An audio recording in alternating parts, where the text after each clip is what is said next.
is the Angel Next Door podcast, where we will talk about all things angel investing. What it is, who does it, how do we find them, what does it mean to invest in an early stage company? If you have ever wondered how you can affect the change you want to see in the world, then tune in to learn more. Welcome back to the Angel Next Door podcast. Today is part 2 of 2 solo episodes talking about unapologetic wealth. In last week's episode, we talked about why so many women feel uncomfortable around money and how much of that feeling traces back to the messages and experiences we inherited. We talked about the fact that women couldn't open a credit card in their own name without a male cosigner until 1974, and how that relatively recent history still influences the way many women think about money today.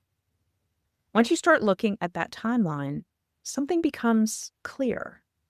Many women today are navigating financial opportunities that previous generations simply didn't have access to. That creates an unusual situation where women are expected to step fully into financial decision-making, even though many of the cultural messages we've inherited never encouraged us to do that. So today I want to talk about what happens once we begin recognizing those patterns and how we can start moving forward in a more intentional way. Not just for us right now, but also for the next generation. We are modeling behavior, and whether we think so or not, the next generation is watching. Once you begin to see your money story more clearly, something important happens. You realize that many of the beliefs guiding your financial decisions were formed long before you ever had the chance to question them. They were shaped by family conversations, cultural expectations, early experiences, and sometimes by the absence of conversations about money altogether.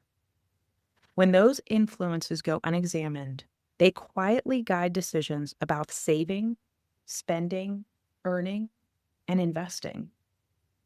But once you begin bringing awareness to them, you gain the ability to decide which beliefs still serve you and which ones no longer fit the life you want to build. These ideas are the foundation of my new book, Unapologetic Wealth. Rewrite your money story from any beginning. And I'm going to take a moment here and read a passage from the book that I think is so interesting when it comes to talking about our inherited beliefs. So there's a study that was conducted by researchers at Emory University. In this experiment, mice were exposed to the scent of cherry blossoms while receiving mild electric shocks to their feet. Over time, the mice began to associate the scent of cherry blossoms with pain and fear. Eventually, the shock was no longer necessary. The scent alone triggered anxiety. But here's where it gets interesting. The offspring of those mice, who were never shocked themselves, also showed signs of fear when exposed to the cherry blossom scent. They had inherited a fear response to something they had never personally experienced. And it didn't stop there. The grandchildren of the original mice, 2 generations removed from the initial trauma, still responded with fear. No shocks, no training, just inherited anxiety triggered by the scent. Whoa. Imagine how this translates to humans.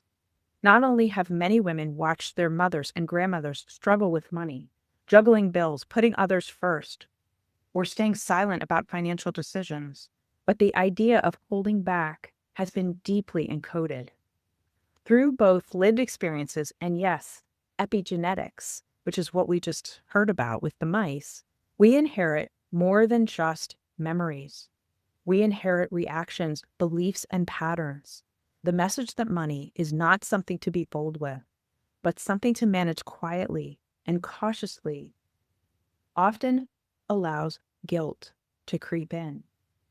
You don't have to be explicitly taught for that message to reside within you. Sometimes it's simply and silently passed down through behavior, generation to generation. Now, that phrase, "from any beginning," in the subtitle, was very intentional. People come to money from very different starting points. Some grew up in households where money was scarce, and every decision had to be made carefully. Others grew up in environments where money was present, but rarely discussed openly, which can leave people feeling uncertain about how financial decisions are actually made. Many people learned the importance of saving, but were never encouraged to think about investing or building wealth in a broader sense. No matter the starting point, awareness creates the opportunity to move forward with more clarity. One of the first steps is becoming curious about your own financial history. That might mean asking yourself a few simple questions. What did I learn about money growing up? What did financial success look like in my household? How did people talk about money, if they talked about it at all? Those early experiences shape the emotional tone of our financial lives in ways that often go unnoticed. They influence whether we approach money with confidence or hesitation, whether we view financial decisions as empowering or stressful, and whether we see ourselves as capable participants in the financial world. Once you begin to understand those influences, you can start asking a much more empowering question. Do the beliefs I inherited about money actually align with my life and the life that I want to create today? That shift from automatic behavior to intentional decision-making is incredibly powerful.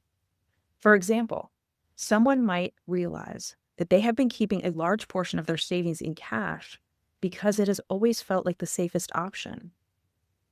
At a certain stage in life, holding cash may have been the right decision. It may have provided security during uncertain periods or helped navigate financial transitions. But if that habit continues without being reevaluated, it can quietly limit the ability to grow wealth over time.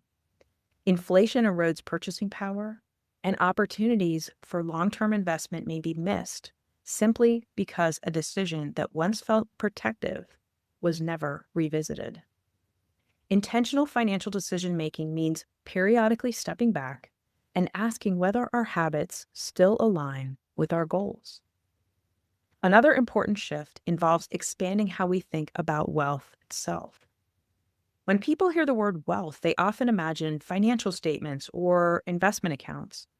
And money is certainly an important component, but wealth is much broader than that. True wealth includes time, it includes health, it includes meaningful relationships and the ability to make choices that reflect your values and priorities. Financial resources become most powerful when they support those other forms of wealth. Money can create the flexibility to spend more time with family, to pursue meaningful work, to support causes that matter, and to invest in ideas that move the world forward.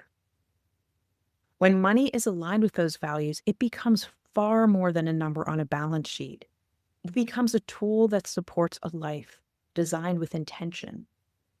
Another important part of moving forward involves participation in financial conversations.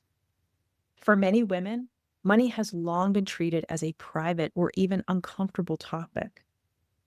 But when women begin discussing money more openly, something interesting happens. Conversations that once felt intimidating begin to feel normal. Questions that once felt embarrassing become opportunities to learn. I've seen this repeatedly in rooms full of women who start talking about investing, financial decisions, and long-term planning. The moment someone asks a question out loud or tells their story, several others admit that they were wondering the same thing, and then they want to tell their stories. Those conversations create momentum. Confidence grows, knowledge expands, opportunities become more visible. Perhaps more importantly, those conversations help normalize the idea that women belong fully in financial decision-making. This matters not only for individuals, but for the broader economy.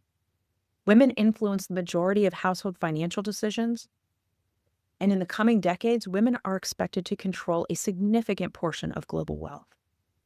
As that shift unfolds, women will be increasing influence over where capital flows, which businesses grow, and what kind of ideas receive support. That influence has the potential to shape innovation, entrepreneurship, and community development in powerful ways. That possibility is one of the reasons I care so deeply about this topic. When women build wealth, the impact rarely stops with them. Women tend to reinvest resources into families, communities, education, and opportunities for others. The ripple effects of financial confidence can extend far beyond one individual. That is ultimately why I wrote Unapologetic Wealth. Rewrite your money story from any beginning. The book explores how our financial beliefs are formed, how those beliefs show up in our daily decisions, and how we can begin reshaping them in ways that align with our values and ambitions. It includes stories, reflections, and exercises designed to help readers understand their financial past while creating a clear and intentional path forward. Because wealth building doesn't begin with spreadsheets and investment strategies, it begins with perspective. It begins with a willingness to look at the beliefs we've inherited, understand how they shaped us, and decide what role we want money to play in the life we are creating. Unapologetic Wealth, Rewrite Your Money Story from Any Beginning was released on March 31, and the book is designed to guide readers through this journey step by step. And perhaps even more importantly, I hope these conversations encourage more women to talk openly about money with each other. Because awareness grows through conversation, and conversation is often where real change begins. You can find Unapologetic Wealth at all book retailers, and the links are also on my website at marciadawood.com. Thanks for listening.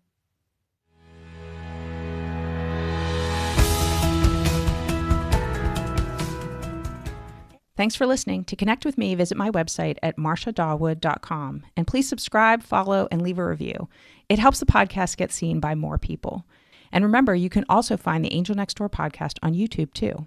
And if you're looking to learn more about investing in the changes you want to see in the world, sign up for Ann and Bill Payne's ACA Angel University classes. Go to the angelcapitalassociation.org, all one word, to find out the schedule. And classes are now available on demand. Many classes are offered, everything from angel investing basics, which include fundamentals, risk, due diligence, term sheets, valuations, returns and portfolio strategy, and even a class on group formation. There's even a deeper dive where you can get advanced classes, including capitalization tables, startup boards, and exit strategies. If you're not already a member of the Angel Capital Association, you can become one for a low price that will give you unparalleled access to discounts, free webinars with a huge archive of content, networking opportunities, and much more. We'd love to have you join us. All content for this website is informational and not intended to serve as legal, tax, accounting, or investing advice. Well, Marcia, that's me, does serve on the SEC Small Business Capital Formation Advisory Committee. My views are my own and not the views of the SEC or my fellow colleagues on the committee. Our speakers and hosts are thoughtfully selected for their educational value, but their opinions are their own and do not necessarily represent the views of the host, me, or the Angel Capital Association, and neither specifically endorse the use of presenters' products or services. Listeners of the podcast should consult their own tax, investing, legal, or accounting advisors before making important financial decisions. All warranties, including accuracy, completeness, and suitability for specific purpose, are disclaimed.